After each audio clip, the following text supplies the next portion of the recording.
തിരുമല അനിലിന്റെ മരണത്തിൽ പരാതിക്കാരിയായ നിക്ഷേപകരുടെ ബന്ധുക്കളെ പോലീസ് മൊഴിയെടുക്കാൻ വിളിപ്പിച്ചു. ബാങ്കിൽ വെച്ചാണ് മൊഴിയെടുത്തത്.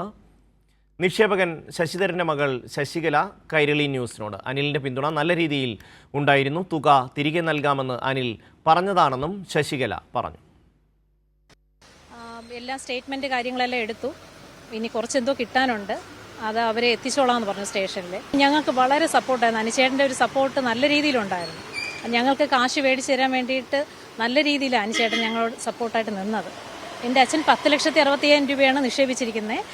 അത് ഞങ്ങൾ ജൂണിൽ അച്ഛൻ 28-ാം തീയതി ഹോസ്പിറ്റലിൽ അഡ്മിറ്റായി. ജൂലൈ മാസം ആദ്യം തന്നെ അമ്മ കാശ് വേണമെന്ന് ആവശ്യപ്പെട്ടു. ആ മാസം ജൂലൈ മാസം മുതൽ ഞങ്ങൾക്ക് ഈ 5 മാസം കൊണ്ട് പലിശ പോലും കിട്ടുന്നില്ല. അച്ഛൻ കിടപ്പ് രോഗിയാണ്, ന്യൂറോപരമായിട്ടും കിഡ്നി സംബന്ധമായിട്ടുള്ള ആരോഗ്യസ്ഥിതിയിൽ കിടപ്പ് രോഗിയാണ്. പക്ഷേ ഞങ്ങൾക്ക് ഇതുവരെയും ഒരു അനുകൂലമായിട്ട് ഒരു ഇത് തരുന്നില്ല. കാണിച്ചാൽ നമുക്ക് തരുമെന്നോ ഇത്രയും നാളായിട്ട് കുറച്ചെങ്കിലും ഒരു പകുതിയെങ്കിലും കൊണ്ടുവന്ന് അങ്ങനെ ഒന്നും.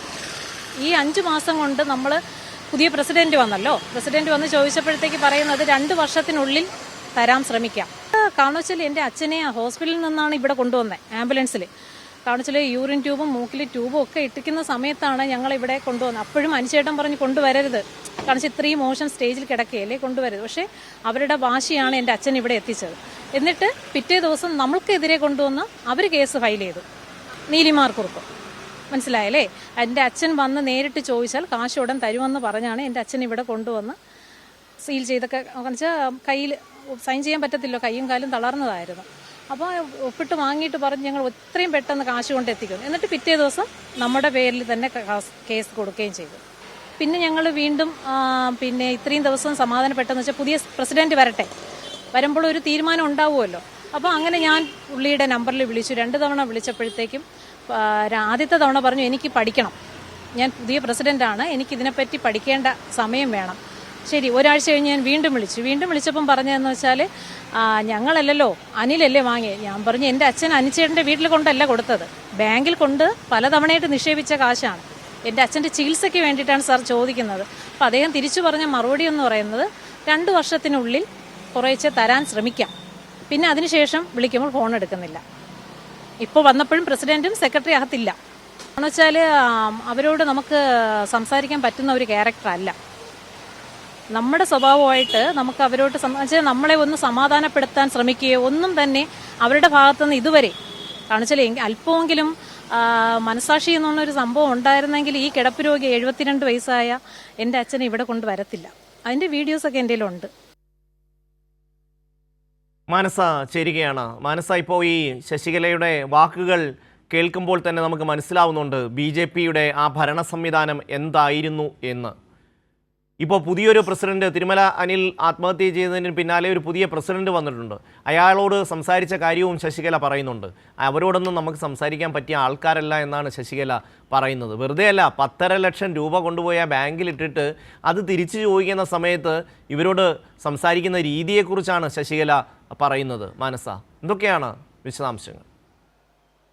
അതുതന്നെയാണ് ഷമി, BJPയുടെ ഭരണസമിതി, അതോടൊപ്പം തന്നെ BJP നേതാക്കൾ തന്നെ പ്രസിഡന്റും അതോടൊപ്പം തന്നെ സെക്രട്ടറിയും ഒക്കെ ആയിരുന്ന ഒരു സഹകരണ സംഘം, അതിൽ നിന്നും നിക്ഷേപം നടത്തിയ ആളുകൾക്ക് തുക തിരികെ കിട്ടുന്നില്ല എന്ന ദയനീയ അവസ്ഥയാണ് നിക്ഷേപകനായ ശശിധരന്റെ മകൾ ശശികല കൈരളി ന്യൂസിനോട് വെളിപ്പെടുത്തിയിരിക്കുന്നത്.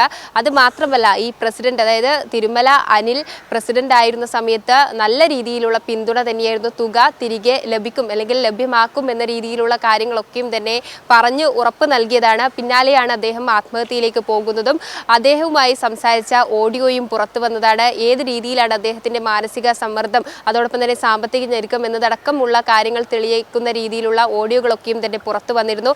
അത്തരത്തിൽ പെരുമാറിയിരുന്ന ഒരു പ്രസിഡന്റ് ആയിരുന്നു അനിൽ എന്ന കാര്യങ്ങളൊക്കെയും തന്നെ തുറന്നു പറഞ്ഞുകൊണ്ടാണ് ശശികലയുടെ മറ്റു ഈ സെക്രട്ടറിയെ കുറിച്ചും അതോടൊപ്പം തന്നെ ഈ പുതിയ പ്രസിഡന്റ് ഗോപാലിനെ കുറിച്ചും ഈ ശശികല വ്യക്തമാക്കുന്നത്. അതായത് തുകയെ കുറിച്ച് ചോദിക്കുമ്പോൾ ഒരു മനസാക്ഷിയില്ലാത്ത പെരുമാറ്റമാണ് ഈ രണ്ടു പേരുടെ ഭാഗത്തു നിന്നും ഉണ്ടാകുന്നത് എന്നതാണ് ഇന്ന് ശശികല നമ്മളോട് കൈരളി ന്യൂസിനോട് പ്രതികരിച്ചത്. അതായത് കിടപ്പ് രോഗിയായ തളർന്ന് കിടക്കുന്ന ഒരു വ്യക്തിയാണ് നിക്ഷേപകനായ ശശിധരൻ എന്ന് പറയുന്നത്.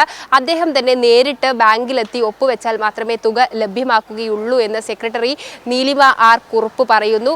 അതിന്റെ അടിസ്ഥാനത്തിൽ അച്ഛനെയും കൂട്ടി ഈ മകൾ ശശികല ബാങ്കിലേക്ക് എത്തുന്നു. തൊട്ടു പിന്നാലെയുള്ള ദിവസം പരാതി, അതായത് നിക്ഷേപകനായ ശശിധരനെതിരെ ഈ സെക്രട്ടറി നീലിമ ആർ കുറുപ്പ് പരാതി നൽകുന്ന സ്ഥിതിയാണ് അല്ലെങ്കിൽ സാഹചര്യമാണ് ഉണ്ടായത്. ആ ഒരു നടപടി ഈ കുടുംബത്തെ വല്ലാതെ തളർത്തി എന്നത് മാത്രമല്ല, ഇത്തരത്തിൽ തുക ലഭ്യമാകാതെ ഇതുവരെയും അതിന്റെ പലിശ പോലും ലഭ്യമാകുന്നില്ല എന്ന രീതിയിലുള്ള നഷ്ടത്തിലേക്കാണ് പോയിരിക്കുന്നത്. 10.5 ലക്ഷം, അതായത് 10,60,000 രൂപയാണ് നിക്ഷേപം നൽകിയത്. അതുകൂടാതെ തന്നെ ജൂലൈയിലായിരുന്നു തുക ആവശ്യപ്പെട്ടത്. ആ ജൂലൈ മുതൽ ഇതുവരെയുള്ള 5 മാസക്കാലത്തെ പലിശയും അവർക്ക് കൊടുക്കുന്നില്ല എന്നത് മാത്രമല്ല, ഇവർക്കെതിരെ പരാതിയും കൊടുത്തു. തീർച്ചയായും കൂടുതൽ ആളുകൾ അവിടെ നിന്ന് BJPയുടെ ആളുകൾ തന്നെ, സംസ്ഥാന നേതൃത്വത്തിൽപ്പെട്ട കൗൺസിലർമാരായ ആളുകളൊക്കെയും തന്നെയാണ് തുക വായ്പയെടുത്തത്. ആ വായ്പയെടുത്ത ആളുകളെയൊക്കെയും തന്നെ സംരക്ഷിക്കുന്ന ഒരു നിലപാടാണ് ഇപ്പോഴും സെക്രട്ടറി നീലിമ ആർ കുറുപ്പ് തുടരുന്നത്. അത് തന്നെ ഫോളോ ചെയ്യുന്ന ഒരു സ്ഥിതിയിലേക്കാണ് പുതിയ പ്രസിഡന്റ് രംഗത്തെത്തിയിരിക്കുന്നത്. പ്രസിഡന്റ് പറഞ്ഞ വാക്കുകളൊക്കെയും തന്നെ എങ്ങനെയായിരുന്നു എന്നത് ഈ ശശികല തന്നെ വിശദീകരിച്ചു കഴിഞ്ഞു. 2 വർഷത്തിനുള്ളിൽ തരാം, മാത്രമല്ല തൻ്റെ കയ്യിൽ നിന്നല്ലല്ലോ താനല്ലല്ലോ വാങ്ങിച്ചത്, അനിലല്ലേ വാങ്ങിച്ചത്. അപ്പോഴും അവർ പറയുന്നുണ്ട് അനിലല്ല, അനിലിന്റെ ആവശ്യത്തിനല്ല, ബാങ്കിലേക്കാണ് നിക്ഷേപം നൽകിയത്.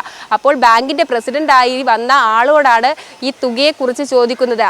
അപ്പോൾ മനസാക്ഷിയില്ലാത്ത രീതിയിലുള്ള പെരുമാറ്റമാണ് പ്രസിഡന്റും സെക്രട്ടറിയും നടത്തിക്കൊണ്ടിരിക്കുന്നത്. തങ്ങൾക്ക് തുക ലഭ്യമാകേണ്ട ഒരു സാഹചര്യമാണ്, അച്ഛൻ്റെ രോഗം, തുടർ ചികിത്സ, ഇതൊക്കെയും തന്നെ ചൂണ്ടിക്കാട്ടിയാണ് ശശികല അവിടെ എത്തിക്കൊണ്ടിരിക്കുന്നത്. എന്നാൽ യാതൊരു രീതിയിലുള്ള മനുഷ്യത്വപരമായ നടപടിയും ഈ ബാങ്കിന്റെ ഭാഗത്തു നിന്നോ സെക്രട്ടറിയുടെ ഭാഗത്തു നിന്നോ പ്രസിഡന്റിന്റെ ഭാഗത്തു നിന്നോ ഉണ്ടാകുന്നില്ല.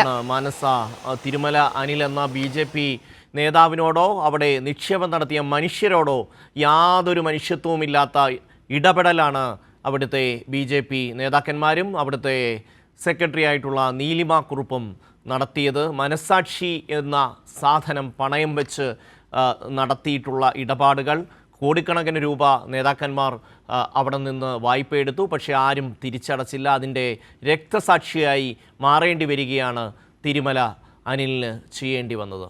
മാനസയാണ് വിശദാംശങ്ങൾ നൽകിയത്.